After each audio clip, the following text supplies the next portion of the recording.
You have arrived at your destination. This is Jason Alon from the Fever 333, and you're listening to the Sean vs. Wild podcast. Yeah, boy.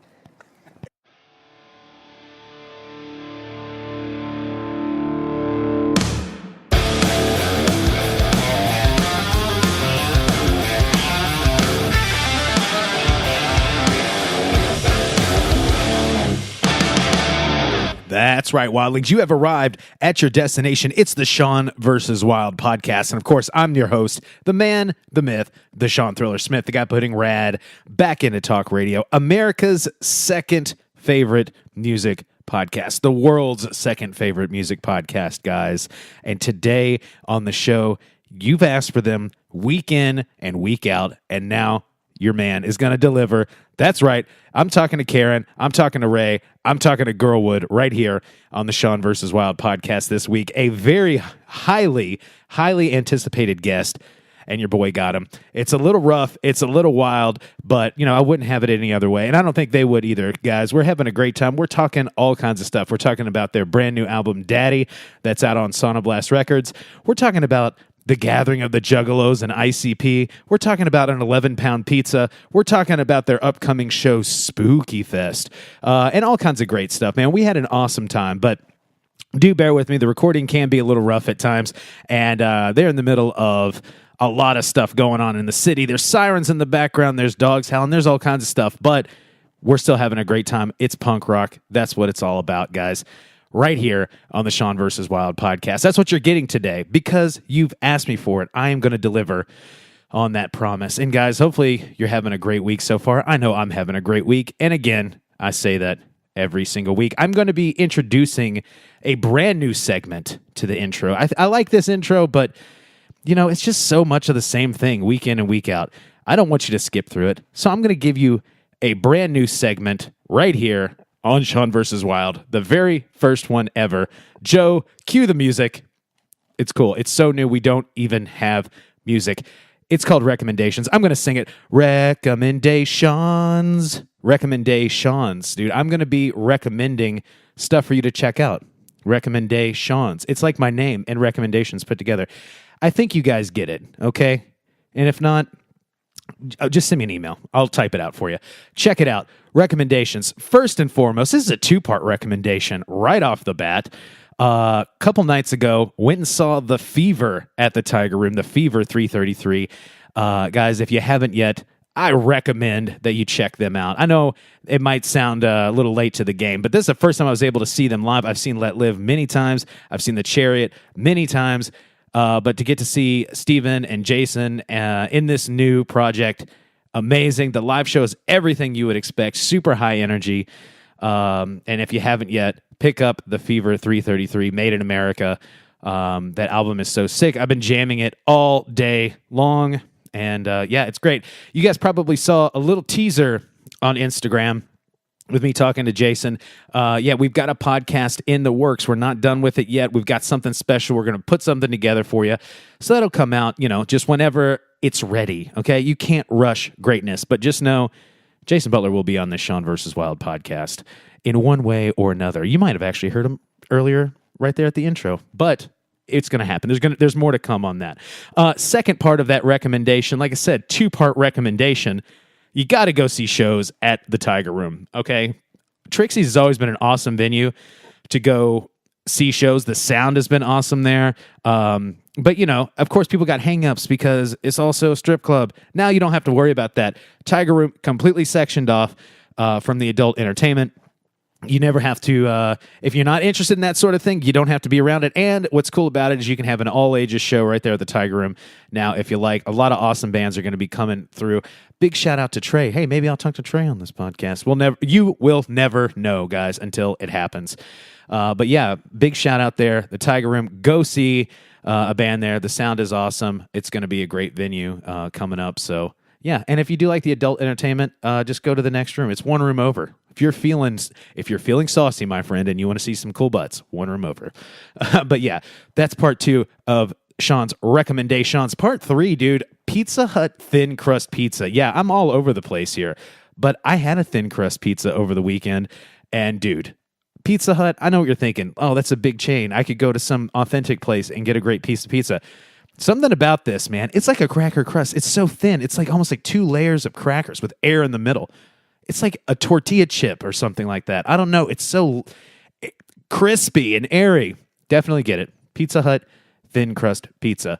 Also, check out My Mind Makes Noises, a brand new record by Pale Waves. Just came out. You guys have probably checked out their singles before. If you're a fan of a band like the 1975 or something like that, Maddie from the 1975 produces them. They sound very similar.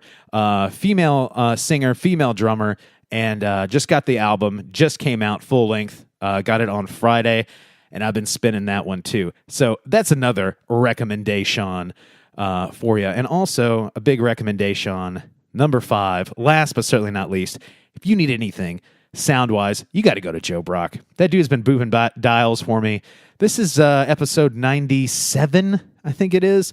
Yeah, so you got to go to Joe if you have anything that you need done. That guy's going to make it happen for you. And I'm sure next week, the recommendations music is going to blow your fucking mind. So definitely check it out. Also on my recommendations, I said last but not least to Joe, but I just remembered you got to go to Cropped Out Fest. Last week I talked to Ryan Davis. Make sure you go to Cropped Out Fest 10-5, 10-6, October 5th, October 6th, and it's going to be American Turner's Field down there by the river, man, by Captain's Quarters and all that good sort of thing. Cropped Out Fest. I will be there, so you will need to go hang out, say hello. Check it out. Check out everything that's going on there. And guys, of course, check out my awesome sponsors, Audiophile Inc. Shane from Audiophile Inc. has been taking care of me with my screen printing stuff. He's been taking care of Foxbat. He's been taking care of a lot of people around here, and he's been doing it forever. For fucking ever, man. He's been doing it a long time, and he can do it for you, and he's going to give you the best deal in town, no matter what town that you're located in, man. And he's going to ship to all 50 nifty United States, okay? So whether you're in, Fresno, or you're in Tacoma, or you're in, Philadelphia, on and on and on. Best deal ever, period. AudioPhileInc.com. Tell them the Wild Man sent you. Also, big shout out, Audible. You guys know Audible. It's an Amazon company. Over 180,000 million bajillion audiobooks for you to choose from. And by going to audibletrial.com/Sean vs. Wild, that is right, audibletrial.com/Sean vs. Wild, you are going to get a free 30 days to see what this fuss is all about. And trust me, you'll know what the fuss is all about, buddy, when you get that audiobook and you're going to be chilling, checking it out, getting information, and you don't even have to read, man. It doesn't make your eyes hurt or anything. You just listen. And yeah, audibletrial.com/Sean vs. Wild. Sign up, free 30 days, and get your fix, buddy. So yeah, that's it for recommendations. That's it for sponsorships. And really, that's it for the intro, guys. My conversation with GRLWood begins right now. So get ready, get rowdy, and of course, let's get wild. All right at the top of the hour, I have to make sure to call myself out for being an idiot. I literally wrote down in my notes, her name is pronounced Ray, not Reg. So I wanted to make sure not to come in super hot right at the beginning of the podcast, being like, oh yeah, we've got Karen and we got Reg, the Regmeister, right here on the Sean vs. Wild podcast. But yeah, you said you were telling me off air that you do get Reg from time to time. Yep. Yeah, so I'm not the only stupid idiot around there. Guys and girls in Louisville, it is Ray. It's not Reg, all right? We'll make it happen. But yeah, guys, today on the show, I do have Karen and I do have Ray from GRLWood. And I have to tell you, ladies, that very highly requested guest for this podcast. Whoa, cool. Whoa. Yeah, word's out on you GRLWoods. Yeah, but everybody's like, you guys have to get GRLWood on the show. You have to talk to him. And I first saw you guys at the benefit show at Magbar, and that was awesome. I caught your set, and I had to send you the email. Oh, you see us at Magbar? Yeah, with Foxbat and with Greyhaven. Oh, the benefit. That was a stacked lineup. I was happy to see Greyhaven for the first time. I've heard so much about them. Yeah, I love the dudes in Greyhaven, and they're one of my favorite local bands. And it was just so awesome. Like, getting to see you guys because I've been hearing about you so much and very highly requested guest for the show. And you guys did not disappoint me. I love it, dude. It's just so loud and raw, and it's punk rock at a time when punk rock is the safest it's probably ever been. Whoa. Cool. Great. Sorry, I'm supposed to be talking a lot, but I'm just like, Yeah, I'm like barely awake. I was like 3 minutes ago. I had an alarm set like 2:57 p.m. Yeah, so you're just waking up, huh? Yeah, we had a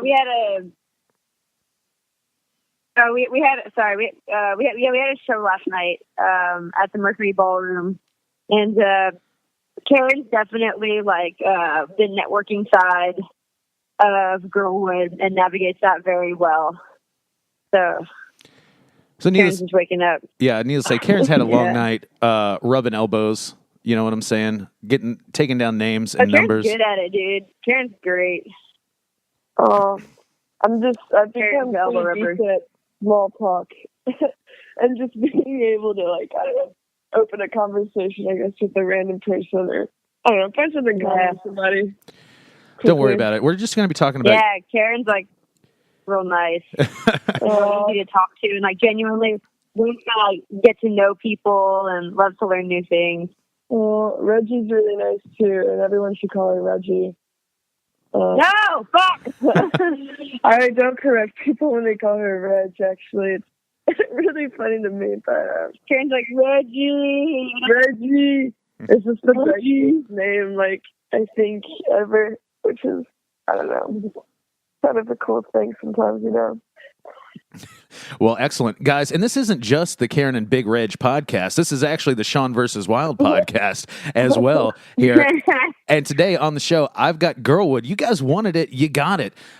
So, yeah, let's go ahead and just start from the start. Let's start from the beginning. How did you guys link up? How did GRLWood come to fruition? Karen, you want to answer that? Sure. So, I was with some friends, and we were like, let's play ping pong. And so we went to Time and Space, and there was this girl playing guitar and playing some drums with her feet. It was Ray. And she was fucking killing it. And I was like, damn, I need to play with her. So I waltzed up to her and was like, yo, I play drums. And she was like, damn, bitch, I would love a girl drummer. And then we played a show like 2 weeks later, and then that was August of 2017. And so we just had our 1 year anniversary as a two-piece, but I know Ray had been doing solo GRLWood since January of 2017.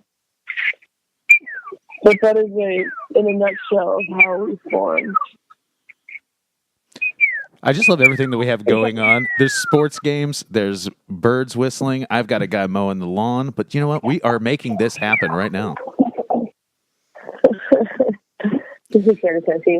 Yeah, and when I was doing a deep dive on your guys's on your band, now I did see some stuff where you were playing a suitcase. All right, say that again, Sean. I was going to say, guys, I have dogs. Sorry. When I was doing a deep dive on the background of the band, I noticed that there was some solo shows where you were playing a suitcase. Oh, yeah. So when I first started GRLWood, I was... Hear that Louisville come out real hard? When I started GRLWood, I was... GRLWood. I started GRLWood, and so I had been like a traveling, more like tramping. I had been like a tramp. I guess a tramp and tramping are two different things now that I say the words out loud. Anyway, so I was tramping for about 6 years of my life, and I was playing car in the streets, and it's just a very common and very traditional way of like doing one-man band music performance in the streets for money is like play box suitcase as a drum kit and stand on the pedals, or wear a drum kit on your back and kick as the pedals. Like, so you're looping, you throw your feet out and it like triggers with a string to the pedals. Or you sit on a drum. Either way, playing drum and playing guitar and singing at the same time is like an old traditional technique. And I moved back to the U.S. and I started doing that. And I was trying to get people involved in my project. Like I tried to incorporate, I don't know, there are a couple people I tried to incorporate that I knew that were like really involved in the local music scene. I really wanted someone to reach out to. So I reached out to like a couple, like Yoko Molotov or of Sweater Meat and Tycoons of Teen. I reached out to like some of the members of like what used to be Bonus City. I reached out to like some members of Comforter. I reached out to like a lot of members of people doing music that I like here in the city, and I was like, hey, I have this project, would you guys be interested? And everyone was like, no. And I was like, damn, well, that sucks. So I just did it by myself, and I was like, I'm not about to sit here and like wait for people to just want to play music with me. I'm just gonna do it, by my fucking self, because I'm gonna do it either way. And I was doing it, and I did it pretty solidly for a couple months, and then I met Kay playing, because that's how I knew it was gonna happen. It was like, you can't just like sit there and be like, oh, I want this thing, but not do anything for it, and expect it to happen. So I was like, I just have to start somewhere, and what needs to happen will totally happen. And then boom, I'm at Karen. Honestly, there's been a couple people that have come up to me and they have said, like, I regret not picking up on that offer beforehand. But I think there's a lot of reasons behind that, why that happened. There's like a lot of things that have to do with like Louisville being the city it is, and the music scene being sometimes what it can be, and be really tightly knit. I know, like, me personally, I moved to Louisville in 2015, so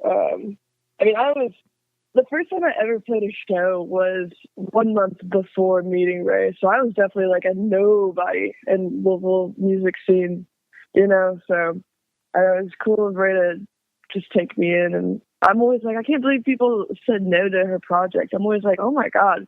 I always feel like maybe I like barely squeezed in, like barely made it in or something, but yeah.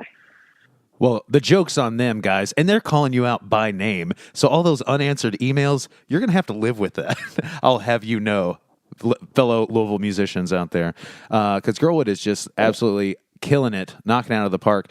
And I couldn't help but just picture Ray in your story of Dick Van Dyke in Mary Poppins when he playing like the cymbals with his knees and the big bass drum on the back. Oh yeah, that's exactly what I was talking about. So that's a very traditional like street setup. Yeah, well maybe I also thought of Mary Poppins and thought of Ray with like a little umbrella and stuff, Yeah, and just you need to, in that suitcase you could just keep pulling out more and more instruments, again with the Mary Poppins like scenario. Honestly, I never really transcended past the like playing drum and standing on my pedals. I play mouth trumpet. Does that count for something? Oh, I love mouth. Dude, give a mouth trumpet real quick.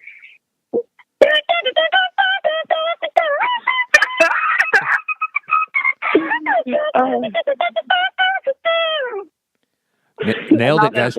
That was the first mouth trumpet, believe it or not. First mouth trumpet on the Sean vs. Wild podcast. So I got to give a big shout out to Ray for really being a trendsetter, guys. I'm thinking this is going to be the next big thing. Ray, you should try out for like Louisville Orchestra with your mouth trumpet. Oh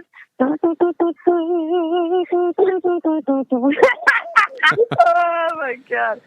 No homo, but that's the cutest thing. Well, when you guys are only a 2-person band, you really have to improvise with the additional instruments, Right. Yeah, man, you just gotta. Yeah, sometimes you gotta throw the guitar down, and open up your dolphin chakra, and just let the music come out. However it's gonna come out, man. You just gotta let it go, man. You never know it's gonna come out. You just gotta do it. Music's everywhere, man. Yeah. Sometimes that reminds me of like when they made fun of Bjork on Saturday Night Live, because like it was like Winona Ryder as Bjork, and she'd be like, sometimes I throw nickels into the ovens because everything is music. But yeah, speaking of music, how did let's start with you, Ray. How did you what influenced you to pick up a guitar? I was 10 years old. My daddy played guitar, so he was like, "By God, you're gonna play guitar too." And I was like, "All right." Hell yeah, brother. That's what you said. Hell yeah, brother. I was like, hell yeah. And then my dad passed me a cold Coors Light. And then we just started playing Freebird immediately. more like Led Zeppelin, but more or less, not far. Yeah, not far. We played Stairway to Heaven while we sipped our cold Coors Lights. Yeah, pretty much. Minus the Coors Light, but yeah. What about Budweiser? Yeah. What about you, Karen? Or Yingling. Yingling is now the new Budweiser. Is it? It is. Yingling gives some money to Trump or something out here. I had a keg of Yingling. We had a kegerator at my house, and when when Yingling started first came here, I was like, I'm gonna get a keg of this. And literally after 3 weeks of trying to drink it, I was like, I gotta throw these huge house parties because I gotta get rid of this. It would just never ending, and it was just not good after the third week. Kegs are like an optical illusion. You look at one, you're like, oh, that's not that much beer. And then you and all of your roommates, 2 weeks later, are like, oh my fucking God. It does not end. I had to throw 2 huge house parties to get rid of it. So shout out to everybody that came to the party and drank the free Yingling.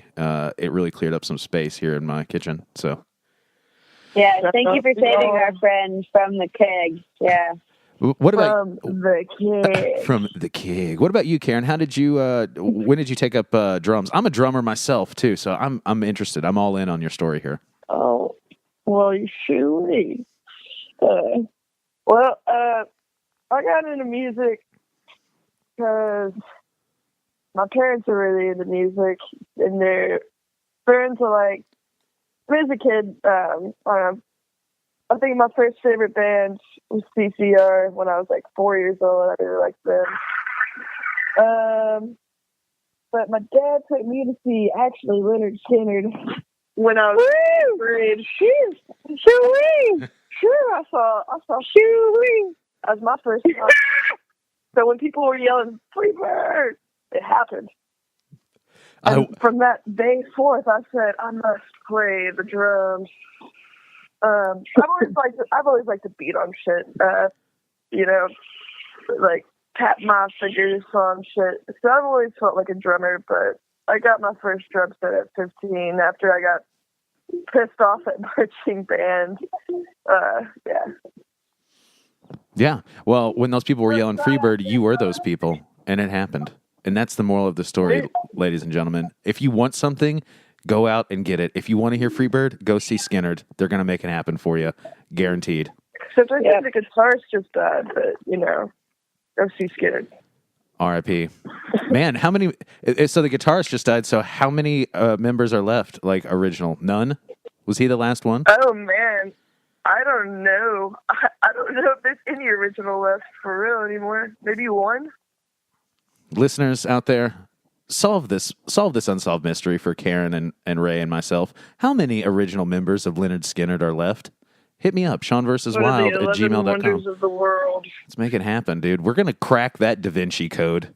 So don't say we didn't do anything today, guys. We made that happen. But yeah. Have y'all seen Nicolas Cage's tombstone? What? It's he has a giant pyramid he's bought in St. Louis in a cemetery, and it's got words from the National Treasure movie on it. You all should Google it one day. Is this a real thing? Did you just blow my mind? It's huge. It's like a pyramid fit for a pharaoh he's bought. What if he just bought the arch? Yeah. He said Da Vinci Code, and I was like, Oh, National Treasure. Oh, Nicolas Cage. Oh, Nicolas Cage's Pyramid. It is what it is, dude. I know it's Tom. My friends sitting next to me, they're like, "That's Tom Hanks." I'm like, I realized after I said this, Nicolas Cage is not in that movie. Nicolas Cage is a National Treasure, but he's not in Da Vinci Code. You're right. I thought National Treasure, when it came out, I was like, man, this is going to be some broke-ass Da Vinci Code. And I saw the Da Vinci Code, and I was like, man, that movie kind of sucked. And then I saw National Treasure, and I was like, man, this was way better. So I'll never speak another ill word about Nicolas Cage and National Treasure ever again. I just remember from the Da Vinci Code the guy whipping himself. Yeah, I can't think of who that guy is, that actor. But yeah, he was like... he's like the albino guy that like self-flagellated or something for religious purposes. I don't know. Flogged? I don't think I said the right word on that one. I used to have like 5 roommates, and one of them would keep messing with the thermostat. So I bought like a plastic lock case for the thermostat so no one could touch it anymore. But it was this ugly box in the living room. So I was like, quick, what am I painting for this plastic encasement? And someone goes, Nicolas Cage. And I was like, okay. So there's like a small watercolor. It's quite good actually, but it's a small watercolor of Nicolas Cage's face, like guarding a thermostat in our apartment. It's pretty, I don't know. Anytime I hear Nicolas Cage, I just think about the guardian that guards the thermostat. It's Cage in our apartment. He's caged. He really is caged. Got caged. What's your favorite Nicolas Cage film? Quick. Ghost Rider. Just kidding. Yeah, you just said the first one that came to your head, didn't you? Not your favorite? Ghost Rider, National Treasure. What else was he in? I'm trying to think. Raising Arizona. The Rock, Con Air. No. Raising Arizona is pretty all right. Is that a Wes Anderson movie? Raising Arizona. It's a Coen Brothers movie. Oh, shoot. They did The Matrix, right? Close. They did like Fargo. That was the Wachowskis that did The Matrix. And they're not brothers anymore. They're just the Wachowskis. Oh, whoa. It's this kind of a strange story, but like, so they were the Wachowski brothers, and then one of them transed into like, so now it's he is a female, and then the other brother did too. So they're not the Wachowski sisters or anything. They're just the Wachowskis. It's kind of a strange. I was like, how did that all happen? But they made The Matrix, so it all makes sense. That's cool. Good for them. I didn't know that about them. Yes. Fun facts, The guys. Matrix is so good. I rewatched that trilogy kind of recently, and I was just like, oh, no wonder I used to think this was so good as a kid, because it really fucking is. Because it rules. Yeah, the first one especially. It's so fucking good. Dude, I want to I like all of them. That sounds fun. I like all of them so much. They're fucking good. I feel like it was, honestly, I think it's like leagues ahead of any movie that's being made right now. I don't know. I'm not really into movies. I don't really like movies, but every time I see The Matrix, I'm like, this still beats the shit out of like all cinematography that's happening now. I don't know, or all movie making.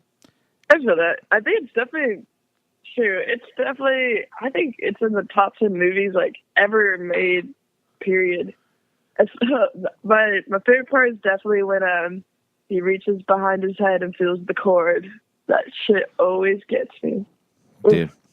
That was a great time, too, for, like, science fiction, I guess, because, like, that late 90s, I think in kind of, like, our, just as our society, like, our society was, like, getting more and more technology-based, so, like, you got, like, The Matrix, but then also, too, like, there's so many sci-fi movies that kind of look like The Matrix, too, that were awesome, like Equilibrium. Yeah, like Riddick and Blade and... Yeah. Yeah.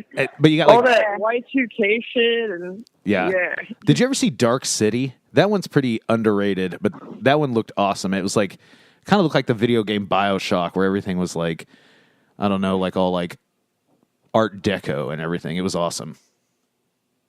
I've not seen it, but BioShock used to scare the shit out of me when I was like 14 playing that game in high school. Yeah, just imagine like if BioShock the game were a movie and Kiefer Sutherland was in it. So it's a win-win. Kiefer Sutherland, oh man, that guy. I saw 24.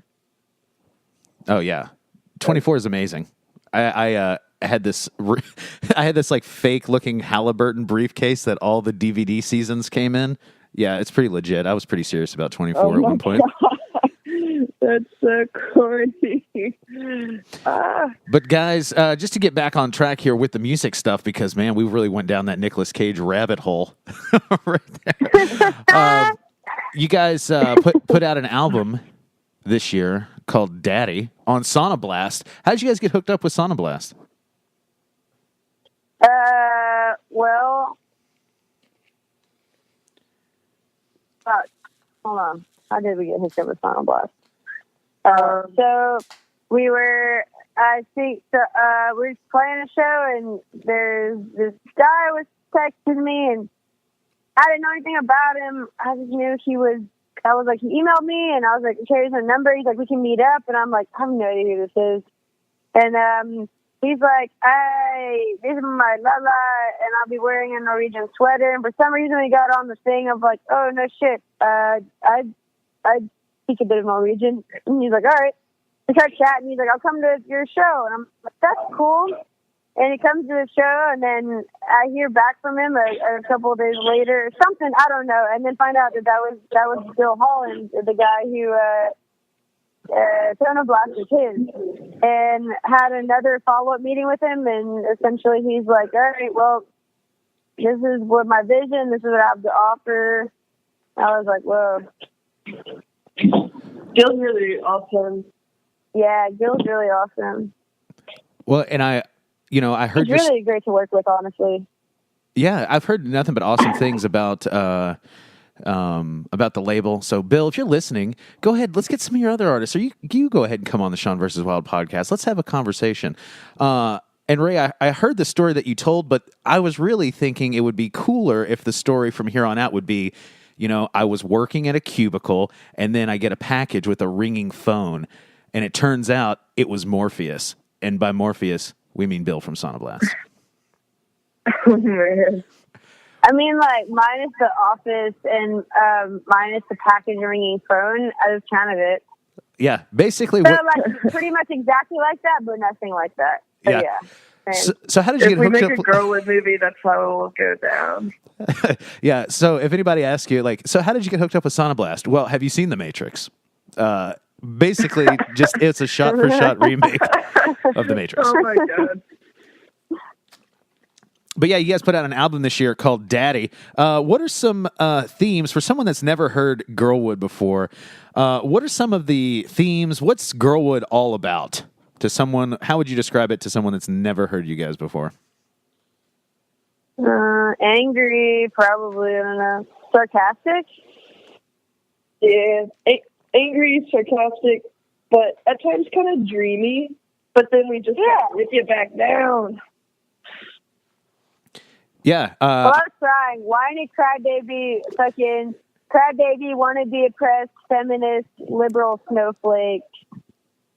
Terrible human. Feminist cancer trash. Sounds fantastic. It sounds wonderful. Guys, if you've never heard GRLWood before, you are in for a real treat. Yep. Well, let's not keep them waiting. I think that we need to go ahead and give them a little sample of what we're talking about here. Let's go ahead and hit them with the song Bisexual here, your new single off of Daddy. Give the listeners just some background deets on Bisexual. What's it all about? Well, I like to, I don't know, like having to identify my sexuality at all. I think it's really weird, but if I would use any word, it'd be queer. But when I first came out, the word that I used to identify myself as was bisexual, and I got there's a lot of criticism from my peer group in a way I never expected about me using that term. And so it's kind of like just the things I'd always been like told about myself, like channeled through that song based on that word, I guess, Yeah. Gotcha. Well, guys, right? Without further ado, let's go ahead and hit you with it. This is Bisexual by GRLWood.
All right, guys. Bisexual by GRLWood. I was going to bring us in, but you know what? That yawn or that little hoot, that'll bring us in quite nicely. But guys, you guys keep such a busy tour schedule. That was one thing that I have come across again and again when I was doing my deep dive research. You guys are killing it as far as number of dates that you guys are playing. So you've been together 2-piece for about a year. How many dates would you say that you guys have played in that 1 year? Are we at roughly 300, Karen? Dude, we did that math recently. We did it recently, yeah. I feel like when you did it, it was about 200, but I feel like since then...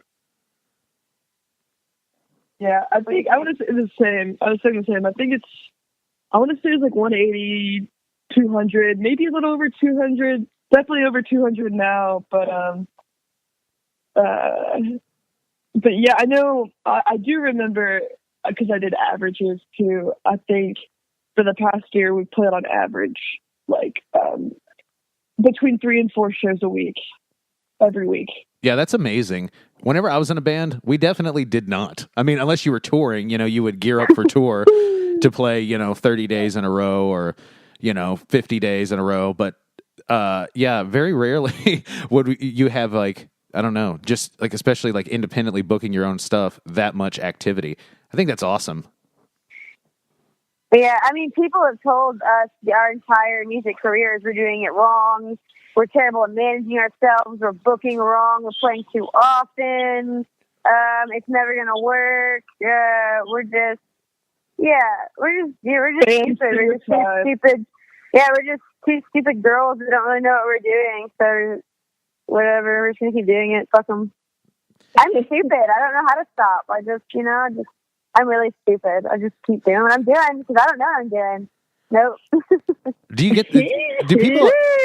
Yeah, but yeah, we do get that a lot. I feel like, I mean, honestly, actually, not so much lately. I think people realized, like, oh, a ball's kind of rolling for GRLWood, so maybe what they're doing was working. Because now I've had fans approach me saying, like, hey, we're trying to do what y'all are doing now. We're trying to, like, because when we first started, I remember Ray was like, pretty much like, she's like, we never turned down a show when I joined. She's like, we never turned down anything.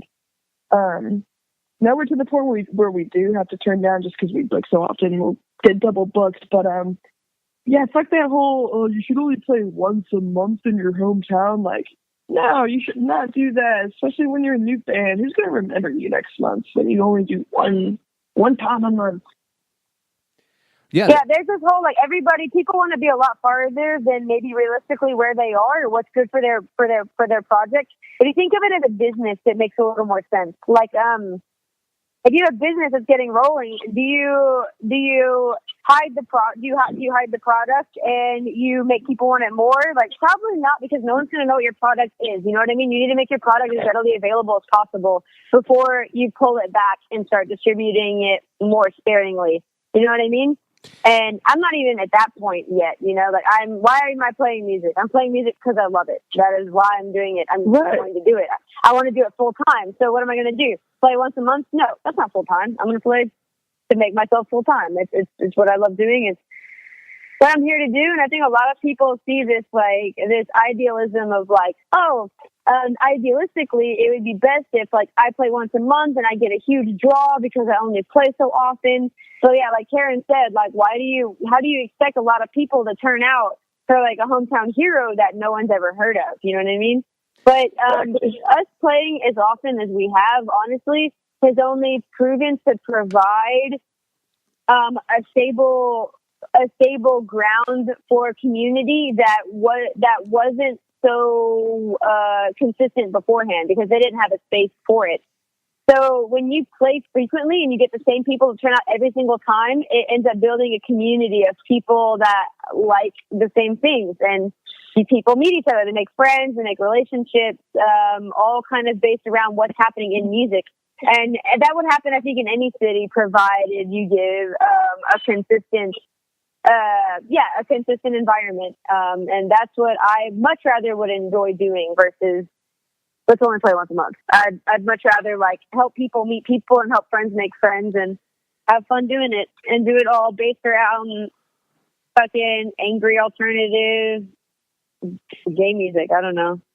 And I mean, You know what I'm it's not the same type of person that tells us that shit. It's always like some guy who's he's in like a 5-piece white dude band, and it's always that kind of person. Always. Yeah. That Every time. So, I mean, honestly, he can not come to the show. I don't care about him. Like, it is, like Ray said, like building a community, and it is, giving a show space for people who typically don't like to go to shows because they don't want to be around all the 5-piece white dude bands, so they can stay the fuck away. Well, it is different. Like it's different. It's a different way of doing something. And, to anybody out there that still is kind of following the rule of, oh yeah, especially, maybe if you're established, maybe if you're like some like touring band, like, yeah, play your hometown a couple times a year, make it a big deal. But yeah, like you were saying, for anybody that's like new and up and coming, you want to get your face out there. You want to get your product out there. And just because it's a different way of doing something doesn't mean it's the wrong way. I feel like the music business is just completely different now than it was, say, 5 years ago, 3 years ago, 10 years ago, however many years ago. Like, the music business is evolving, and you have to kind of evolve with it and basically be able to market your product accordingly. You know what I'm saying?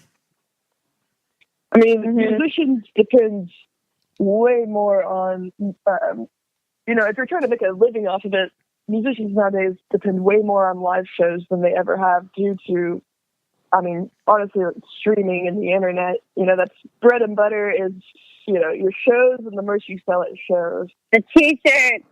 Yeah, those t-shirts, man. We got t-shirts. Finally. T-shirts. We got t-shirts. It took us so long that we had somebody literally make their own GRLWood t-shirt. That's awesome. Yeah. So, but yeah, that's how you got to make money nowadays. And Ray and I don't have like typical like day jobs. We both are former like service industry workers. But I mean, yeah, we in a sense like someone kind of have to play all the time if we want to upkeep the lifestyle and focus our full attention on music. I mean, we have to play out. Right. Yeah, I think that's another thing too why a lot of people are afraid to make that step, because to play as many shows as we are, it takes a lot of time and commitment. And if someone's used to a conventional lifestyle, i.e. having like maybe you have an apartment to yourself with a roommate where you have to pay about $400 to $600 a month to live, and you have grocery bills, and you have a car payment to make, and you have a cell phone bill to pay, and utilities to pay. And if you have these things where you're like, well, I have this job at UPS, or I have this job here doing this, that definitely gives you that for sure guarantee and that comfort of life, knowing that like you're going to be okay, then being a full-time musician is not what you're going to want. It's not going to make you happy, and you're never going to be able to really make that step because you're going to have to sacrifice literally everything. You know what I mean? You have to sacrifice that stable lifestyle that requires that type of income. You know what I mean? Like, yeah. But if you truly sacrifice everything and you make it so that your dream and 100% full-time is music, it will definitely do it for you. You just have to do it for it, You can't put zero effort into something and expect it to just like turn out. Yeah. And for something as extreme as this type of industry and lifestyle, if you don't give it your absolute all, it will only like pick you up and find you back down.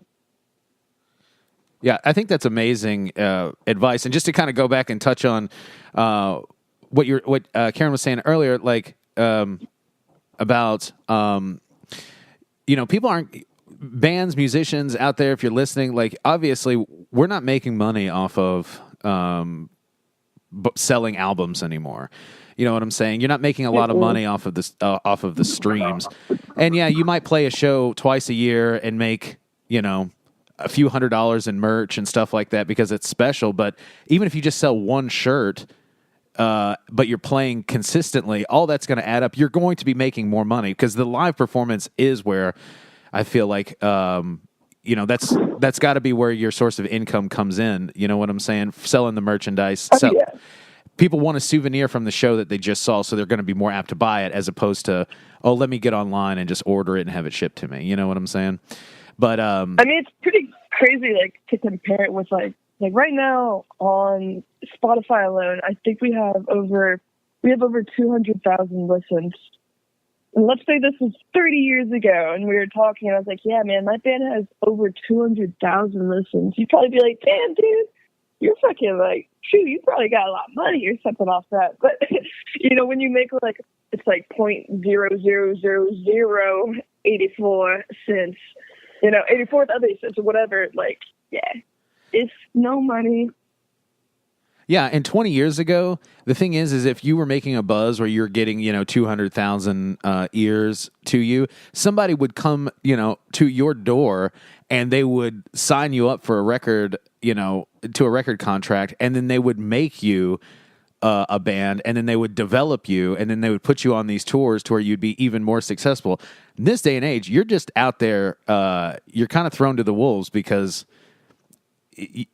And go into what Ray was saying, it's like you can't half-ass this. Everybody and their mom wants to be a musician right now, so you can't like half-ass it. The world's not going to meet you halfway. You have to live the lifestyle. You have to be on the grind 100% of the time. I have something else to say about that. I feel like back in the day, it was very much all you had to do was like play the music, and there were a lot of professions that benefited very handsomely and evenly along developing other things. Like you'd have someone that would run the business, someone that would provide your presence, someone that would provide this and or that.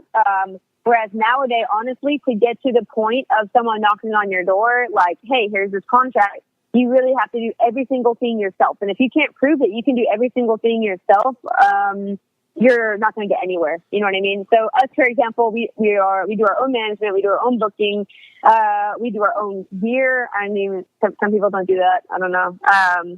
If you don't really have, if you really aren't the full package, no one's going to look twice at the project you're presenting. You know what I mean? Yeah, that's a great point. Whereas back then, so there's a lot more to it than just like, oh, I can play guitar. It's like, great, well, are you an asshole? Because if you are a total straight up fucking asshole and you're hard to work with, no one's going to want to work with you. Are you good at networking and people skills? No? Well, good luck getting the connections you're going to need, you know what I mean, to get more shows or to meet the people necessary, you know what I mean? Or like, oh, what about PR? Or what are your PR skills? Or like, who have you contacted for PR?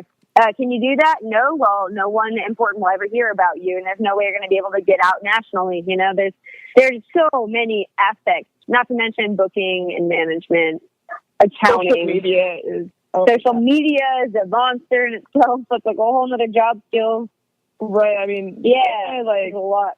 We really do stay busy. You know, we very fucking more busy. than like hang out. You know, at a bar waiting to play. You know, we're answering emails and messages nonstop, doing social media. I mean, podcast interviews like this, and which is 3 p.m. is always, I think, kind of early for Ray and I. I think Ray, you maybe have to fix your sleep schedule a little bit. I do. I'm gonna get up at 7 a.m. every morning. It's wild. Yeah, I went to bed at 7 a.m. Well, I certainly appreciate you guys being able to do this, and I know that we've kind of had some scheduling and stuff, and I just know you guys stay so busy, so I probably bugged you guys with so many emails just being like, hey, I just want to confirm just a day ahead because I know you guys stay busy. I know you guys got shows coming up. I mean, you have a show, even though this will... You're good. I was going to say, even though this show will You're air... good. This is how we navigate. A few days later, like you have a show like tonight on the night that we're, talking, and you probably have a show. I know you have shows coming up throughout the rest of the month and into October and all kinds of stuff. So, just to kind of put a bow on what we were discussing there, it is so true that like the idea of a major record label, that's the most obsolete thing ever. It's like by the time that you get to a major label status, you have already done everything that they would have done for you on your own. You know what I'm saying? Exactly. Yeah. That's what I want to say. And that's what we were talking about with Gil as well. When we talked to Gil at first, Gil wasn't coming to us with a contract. Gil was like, you obviously don't need one. You're obviously already doing everything by yourself. You know what I mean? From there, we discussed like terms and specifics a little more farther in. But yeah, no, it's there used to be this idea of like, all I have to do is play guitar, and then this signing a contract will just solve all my problems. Whereas, like, really, it can honestly kind of fuck you a lot more if you're not already doing that work. You know what I mean? Exactly. And, and these independent labels, I mean, that's the way to go, because if you're doing the work on your own, you're working together closely with somebody. You're not working with like a corporate machine. You know what I'm saying? Like, you're actually working with someone closely. That's the way to go. And I mean, with social media, with YouTube, with the fact that anybody, I mean, even this podcast, you know, it can go out to anybody in the world. Anybody in the world can press play on it and give it a listen. Like, you don't have to have, you know, that whole corporate machine behind you to get people access to it anymore. Right. Word life. But yeah, speaking of your guys' schedule, I know you have a lot of shows coming up, and like I said, this will air. This podcast will air on October 2nd. So where do you guys go from October 2nd on? Where can people find you out and about? We have October 4th, right? October 4th and 6th, I think. I'm not sure. Yeah, I'm looking at it now. Yeah, that's it. So October 4th, we are at the Odeon for Leo's Choice Award.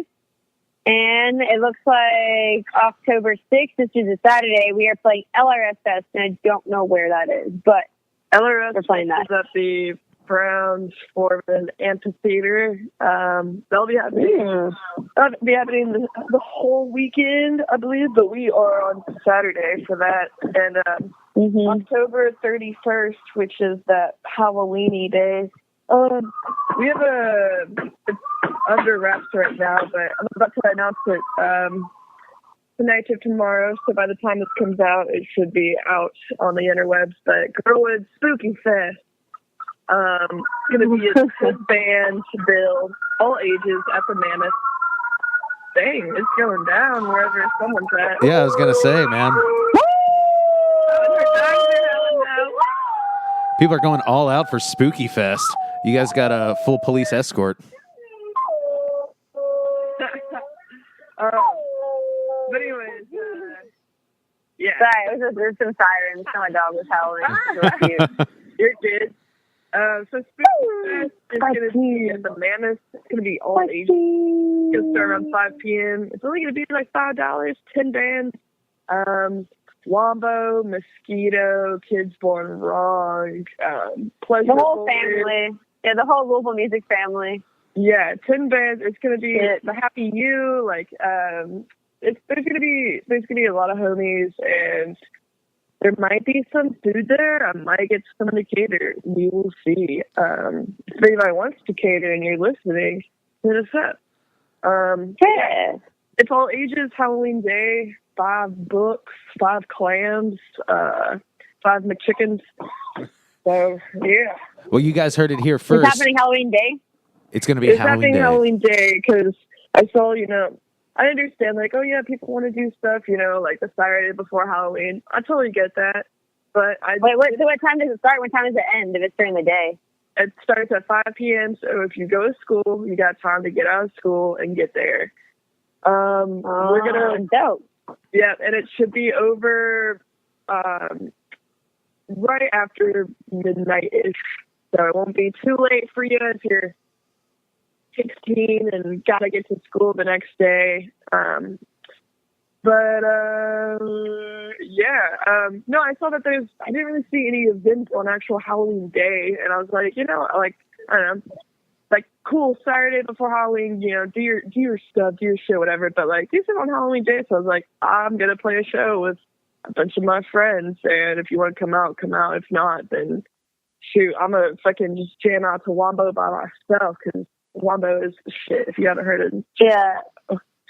Well, you I guys love Wombo, Mosquito, and Third Rush.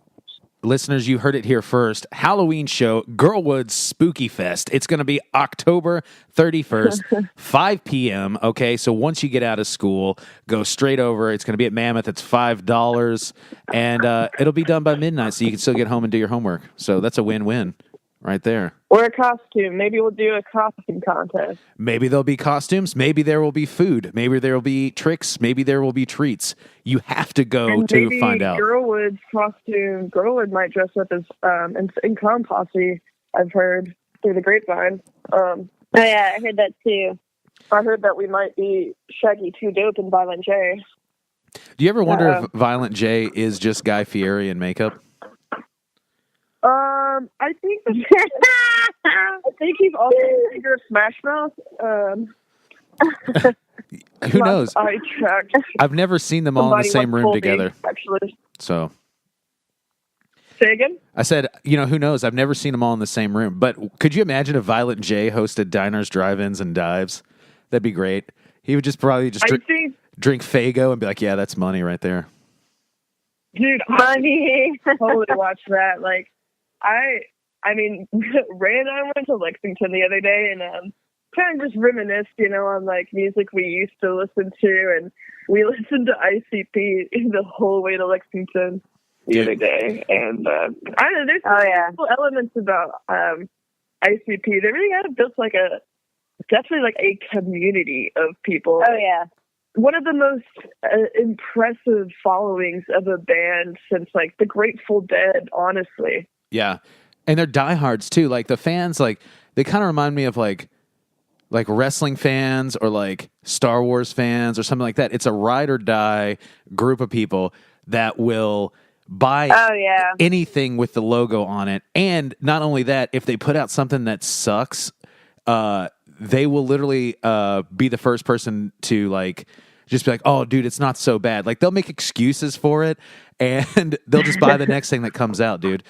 I was a big ICP fan back in 6th, 7th grade back in the day when Great Malenko came out.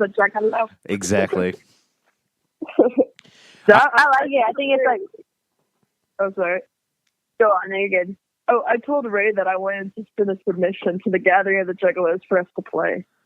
Dude, oddly enough, ICP comes up on this podcast so often because so many people secretly love ICP, and I'm telling you, the Gathering... I secretly love ICP because it's not a secret. Like, fuck. But dude, going to the Gathering of the Juggalos, it's on my bucket list of things to do. Like, I have to go, and if GRLWood's playing, I'm definitely going to be there. That's for sure. Dude, we should fucking ask to play. Holy shit. That could be either like, it's probably going to be really awesome, actually. It'd probably be super fucking awesome.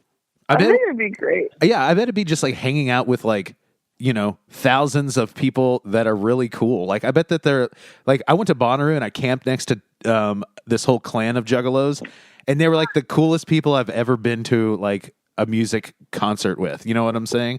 It was insane. But yeah, I imagine the Gathering to just be like that times 10,000. Yeah, I think it's like really deep. I mean, I grew up definitely like very poor, lower class. And I feel like what I saw being young and like seeing ICP and the people that brought together is totally like a classicism thing happening where like, a lot of people are like, hey, we've been mistreated by these groups of people, but we bond together based on that oppression of classicism, and therefore like we stand together in that. And I think that's why the community sense is like so fucking strong in it, because it's not based around race or what you buy, but it's all kind of based on the whole like, yo, I do what the fuck I can to get by, and fuck you. Yeah, you're a piece of shit. Yeah, and fuck you, and I'm a piece of shit, and fuck all y'all. I got into ICP when I didn't really have friends in middle school, and then at the start of high school when I started making friends, it was all these it was like Juggalo kids who like didn't give a fuck that I was like kind of weird or dressed differently. They like definitely like took me in, didn't give a fuck, which growing up I really didn't care. Like I'd maybe heard ICP a little bit, was like, I don't know how I feel about it. But after meeting some of the people who are like engrossed in it and just, I don't know, when it boils down to like they're a cool group, they've got some fun shit, and I'm trying to go to camp at the Gathering. It's only like it's only like $100. Fam represent. Whoop whoop. Whoop, whoop. It's like $100 for like a week, and you know, if you go there and you don't have clothes, like they clothe you, they give you water, they give you free food. Like I was reading about this online that they like provide for you if you come there like with nothing. Like, and it's $100 for a week. Bonnaroo's what, like $400 for 3 days? Yeah, it's way expensive. Dude, the fucking Gathering the Juggalos. I want to go. I think it's a beautiful. I think it's a beautiful thing. I got some like deep reasons for it, but I think it's beautiful, and yeah. Well, listeners, if you're going to join us, Gathering of the Juggalos, okay, Karen's going to be there, Big Reg will be there, and Sean will be there also, and we're going to make it happen. So definitely, Gathering of the Juggalos 2019, you'll see our asses there, that's for sure. But yeah, and also before we ride off into the sunset, I do want to give a shout out too, because you guys are playing a show with my homies in Prayer Line at Kaiju coming up in October, and Jake from Prayer Line and Never Nervous, and he's always doing podcasts with me here, and he's my cousin. So, and he's the one that was always like, dude, you got to get GRLWood. Yes. What? Dude, we were hanging out with Jake last night, actually. I saw the Mercury that. Ballroom. We did the glitter gala. He's freaking awesome. Actually, we got I have this idea. So there's a place in Brandenburg, Kentucky called Jailhouse Pizza. Fucking great. Great pizza, at least. But they have an 11-pound pizza challenge, and you get a partner. And you got to do it in like an hour and a half, whatever. But I'm trying to have GRLWood versus, honestly, whoever, if you want to challenge us. But GRLWood versus Never Nervous pizza challenge is hopefully going to happen soon. Well, you better hope he doesn't pick his cousin, Sean, because all 265 pounds of me will take on all 11 pounds of that pizza, and that will be a thing. Jake and I are the Mega Powers, so the Mega Powers will have to run wild on GRLWood when it comes to this 11-pound pizza challenge. I don't know, man. I have a fast metabolism. You see how little and tiny I am? That's true. Dude, Ray like, honestly, Ray might be the secret weapon of the group. Like, I'm definitely bigger than her. Karen probably. Karen's a bird eater. Karen eats like a bird. Oh, but I can. Hey, let me get stoned and go, and y'all will not recognize me. Oh, I didn't know we were allowed to take performance-enhancing drugs for this challenge. I mean, I'm gonna make me kiss in the cup, Sean. Yeah, we have to get physicals done, and we have to do like a weigh-in and everything. We got to make it 100% official. No, I'm gonna totally start working out real hardcore before we do this pizza challenge to make sure like my metabolism is like really, really high, and that I can like consume like ridiculous amount of calories, and my body will take it. Yeah, and I didn't even think about that. I'll probably be tuckered out from all the chewing. You know what I'm saying? I'm sure my energy level at my size will just wane. So that might work against me. I don't know. It will be a very well-matched challenge. And Jake Hellman, cousin, second member of the Mega Powers, GRLWood has called us out. So 11-pound pizza, we'll have to do it. We'll have to do it. And then afterwards, we'll celebrate by getting tickets to the Gathering of the Juggalos and watching The Matrix. Yay! This is like a good time. Dude, hell yeah. It is what it is. But hell yeah, guys. But yeah, as we're winding down here, too, it's been so awesome chatting with you guys, getting to know you guys. That's what I love about this podcast because, you know, we've never talked before today, and we're just making it happen. Where can people find you guys online, on your social media? Everywhere. Facebook, Instagram. We got Twitter, but we don't really keep up with it because we fucking hate shit. But Karen does great to Instagram though.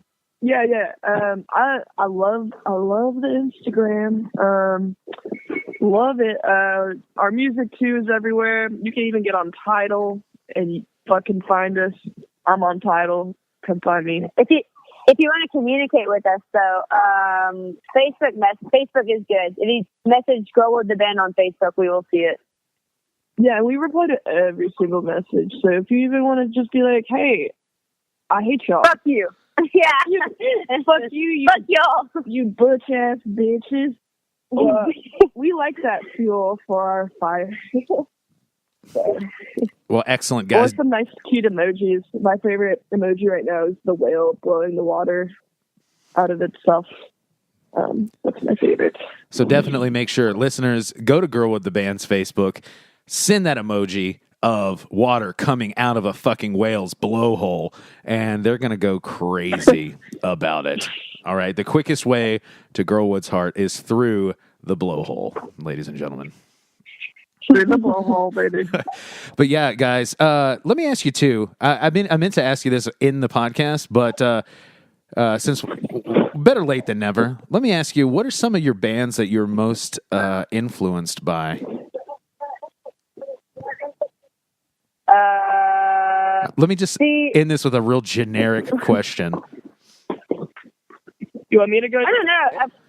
I feel like there are bands I listen to and I like, but then influence, I think I'm not really consciously aware of what influences me. By the time the music comes out of me, I think it's like so small amounts of so many things I've ever listened to. So it's really hard to be like, what influences you, you know? It's like, well, fuck, I don't know. I like Madonna pop music. I like Lady Gaga. I like Rihanna. I like Drake. I like Bjork. I've always liked Bjork. I don't know, dude. That's about it. I don't know. I listen to, I don't know. But does that influence me? Like, I guess, sure, right? But I don't know. Yeah, Ray's music taste always, it always surprised me at first when I met her. Because I was like, oh, I bet you listen to, like, Riot Girl punk or something. No, I didn't even know what Riot Girl punk was until, like, a couple months ago. I think, yeah, because whenever I met Ray, I was like, oh, did you spell girl and GRLWood, GRL, is like an ode to Riot Girl? And Ray was like, what? What's that? What? Yeah, I like punk music. I'm really influenced by, like Ray said, made a good point of, like, what you listen to, what you like isn't always necessarily what influences you. But I think I have so much respect for this band, and fuck you to everybody. But Hole, I love Hole with Courtney Love. Hole's great. That band, if you haven't listened to Pretty on the Inside, their first album, which Courtney Love herself said is unlistenable, or whatever, go listen to that album. That album, that really, really influences me. Yeah, go listen to Hole. They have, there's also a really good documentary about their drummer. And it's rare to have a documentary about a drummer and a woman drummer, so check that shit out. Hole. Listen to them. You heard it first, guys. You got to check out this hot new band called Hole. Just kidding. Everybody knows Hole, and you got to revisit it. Make it happen. And I can't just, you know what? I can't just let it go like, hey, what's your influences? What a dumb last question. Here's a better question to finish off this interview. What did you say to anybody out there that's listening? What kind of advice can you give them? I guess either in life or in bands or in success or in doing your own thing. What advice would you leave for the listeners today? Whatever you do it well. Life is too short to not get exactly what you want. Perfect. Bam. Nailed it. Also, always check under every frozen pizza to make sure there's not cardboard. Yes, guys, that's the real valuable lesson here today. Follow your dreams, don't half-ass anything, and always check for cardboard. It is what it is. So, guys, that's going to be it for us today. If you like what you heard today, definitely check out GRLWood. They're on all social medias, and they're doing really well on Instagram. Karen loves her Instagram, so love it. Yes, so definitely make sure you check it out. And guys, if you like what you heard today and you want to check out the podcast, well, something tells me that you did like what you heard today because you made it all the way to the end of the podcast. But Sean vs. Wild is on iTunes. It's on Spotify. It's on Stitcher. I'm not as cool as GRLWood. I'm not on Tidal. But, you know, you guys might be the only people I know that actually have Tidal. So, but you can... yeah, there's Tidal. You can check it out. Check out the podcast. Check out GRLWood, wherever you enjoy listening to music and podcasts. So definitely do that. And in the meantime, we have a pizza challenge to prepare for, and we got to get our face paint ready for the gathering of the Juggalos. So for Karen, Big Reg, and I'm Sean. a Juggalo. What is a Juggalo? You get butt naked. He'll Sabu your mama through a coffee table.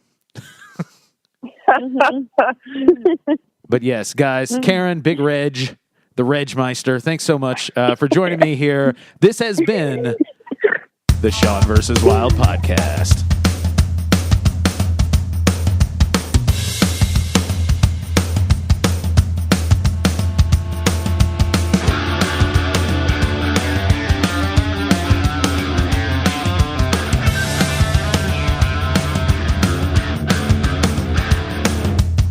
Thank you for listening, DNN.